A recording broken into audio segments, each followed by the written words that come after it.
नमस्कारम। आज हम पीटीएसआर का फर्स्ट अध्याय शुरू करते हैं जिसका नाम है स्त्री एवं प्रसूति परिचय। तो स्त्री शब्द का निरुक्ति क्या है पहले जानते हैं। स्त्री शब्द स्तय धातु प्लस दृढ़ और डिप प्रत्यय से मिलकर बना हुआ है। स्तय का अर्थ क्या है? स्तय का अर्थ है पुंज। पुंज मतलब एकत्रित करके रखना, ठीक है। उसके बाद एक श्लोक आता है, संचीयते शुक्र शोणिते अस्यांसा स्त्री। जो शुक्र शोणित का संचय करता है उसे क्या बोलते हैं? उसे बोलते हैं स्त्री। उसके बाद और एक श्लोक आता है, स्थायति गर्भो यस्यामिति। जो गर्भ का धारण करे, स्थायति गर्भ, जो गर्भ का, स्थायति मतलब धारण, जो गर्भ का धारण करे, यस्यम इति, उसे स्त्री भी बोलते हैं। उसके बाद पर्याय। पर्याय क्या है? सिनोनिम्स क्या है स्त्री के? स्त्री योषिदा बड़ा, योषा नारी, सीमिंतिनी बधू, प्रतिप्रदर्शिनी बामा, बनिता महिला तथा। ये इसका रेफरेंस कहाँ से लिया गया है? इसका रेफरेंस अमरकोश से लिया गया है। तो सिनोनिम्स क्या है स्त्री का? योषिता अबड़ा, इसे संधि किया गया है, योषिदा बड़ा, योषिता प्लस अबड़ा, योषिता अबड़ा, योषा नारी, सीमंतिनी बधू, पतिप्रदर्शिनी बामा, बनिता महिला। ठीक, तो ये रहा स्त्री का पर्याय और सिनोनिम। उसके बाद आता है प्रसूति तंत्र का निरुक्ति। प्रसूयते इति, जो प्रसव करे, तत् पर्याय प्रसव इत्यमरः। उस प्रसूति का पर्याय क्या है? जो सिनोनिम से उसे प्रसव भी कहा जाता है। उसके बाद ये जो सेकंड लाइन है ये तंत्र को रिलेट करता है। प्रधाने सिद्धांते सूत्रबाय परिच्छेदयोश्च तंत्र शब्द। तो तंत्र का अर्थ क्या है? जो प्रधान मतलब तंत्र बोला जाता है वो सिद्धांत होता है, सूत्र होता है, परिच्छेद होता है, जिसको हम तंत्र शब्द को डिनोट करते हैं। तो प्रसूयते इति तत्पर्याय प्रसव इत्यमर प्रधान सिद्धांते सूत्रबाय परिच्छेदयोश्च तंत्र शब्द, अर्थात जिसमें प्रसव का विस्तृत वर्णन हो उसे प्रसूति तंत्र कहते हैं। जो प्रसूति तंत्र है ये प्र उपसर्ग प्लस सु धातु प्लस 3 प्रत्यय से बना हुआ है।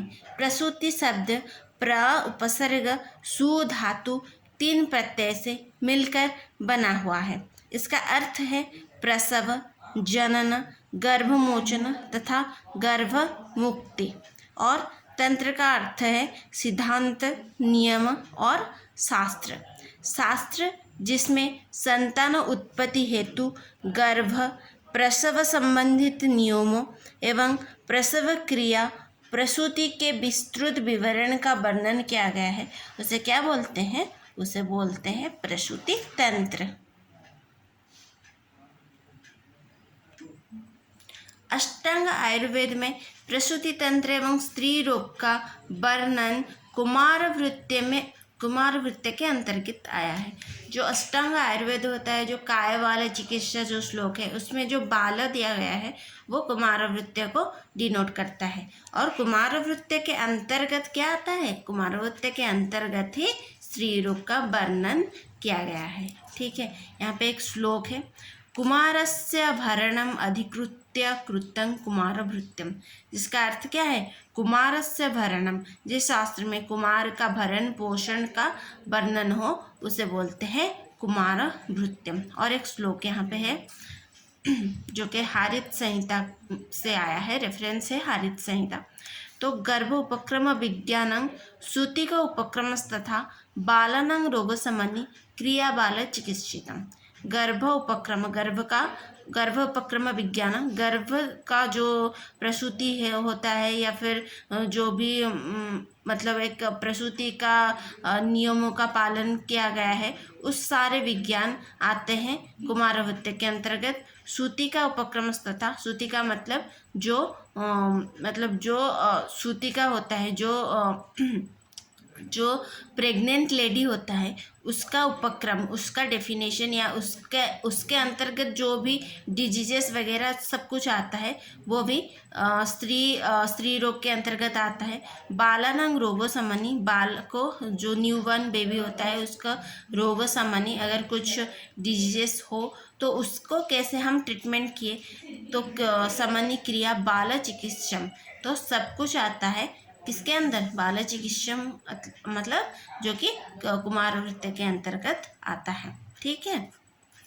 रज विज्ञान, तो गर्भ उपक्रम, सूतिका उपक्रम तथा जो सूतिका होता है जो बेबी को जन्म देता है उसका क्या क्या हम पढ़ेंगे। तो रज विज्ञान, पहले तो रज विज्ञान पढ़ेंगे, योनि व्यापद पढ़ेंगे, जो योनि में जो डिजीजेस व्यापद मतलब जो डिजीजेस होते हैं वो पढ़ेंगे।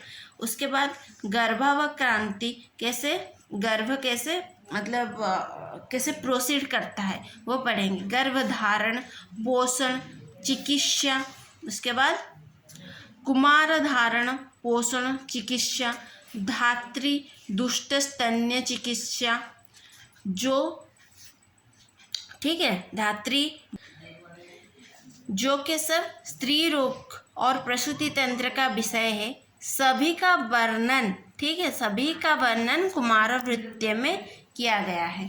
तो काश्यप के अनुसार जो डिवीजन किया गया है एक न्यूबॉर्न बेबी का, तो गर्भ, बाल, कुमार, 3 टाइप्स का डिवीजन किया गया है अकॉर्डिंग टू किसके, काश्यप। ठीक। वयभेद से, उसके बाद आता है वयभेद से स्त्री संज्ञा।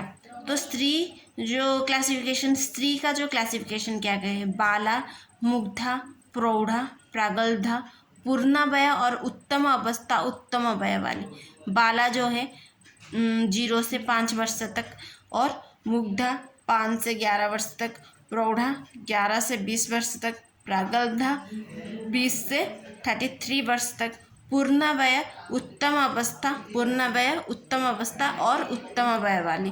ठीक है, ये जो है वो 24 से 24 से 37 वर्ष तक ये माना गया है। ठीक है, ये हारित संहिता से आया है ये रेफरेंस। और दूसरा एक रेफरेंस है दूसरा जो रेफरेंस है वो भाव प्रकाश से लिया गया है, जो कि बाला, तरुणी, अधिरूढ़ा, वृद्धा। ठीक है, तो बाला जो है वो 0 से 16 वर्ष तक, तरुणी जो है 16 से 32 वर्ष तक, और अधिरूढ़ा 32 से 50 वर्ष तक। जो वृद्धा होते हैं वो 50 के ऊपर को माना गया है। ठीक है, इसके बाद देखा जाएगा जो रजोमती स्त्री का वय होता है। रजोमती स्त्री मतलब जो मेनार्क और मेनोपॉज में जो डिस्टेंस होता है, जो एज गैप होता है, उसको ही लिया गया है 12 वर्ष से 50 वर्ष के एज गैप को, जो कि सुश्रुत ने भी माना है और भागवत ने भी माना है।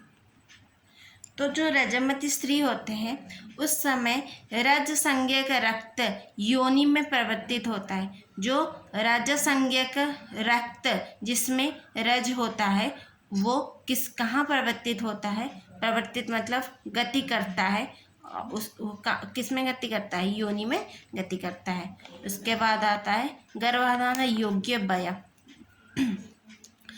गर्भाधान योग्य हम कब जानेंगे, जब संपूर्ण वीर्य युक्त हो जाते हैं, जब एक व्यक्ति और पुरुष संपूर्ण वीर्य युक्त हो जाते हैं, वीर्य जो कि भ्रूण सृष्टि करने में हेल्प करते हैं। तो जब वो संपूर्ण वीर्य युक्त हो जाते हैं उसको बोलते हैं गर्भाधान योग्य वय। तो सुश्रुत के हिसाब से वो है 25 वर्ष पुरुष का, और भागवत के हिसाब से पुरुष 20 वर्ष, और स्त्रियों का सुश्रुत के हिसाब से 16, भागवत के हिसाब से भी 16। ठीक है, तो फर्स्ट चैप्टर कंप्लीट हुआ, सेकेंड चैप्टर नेक्स्ट वीडियो में हम पढ़ेंगे। Thank you so much.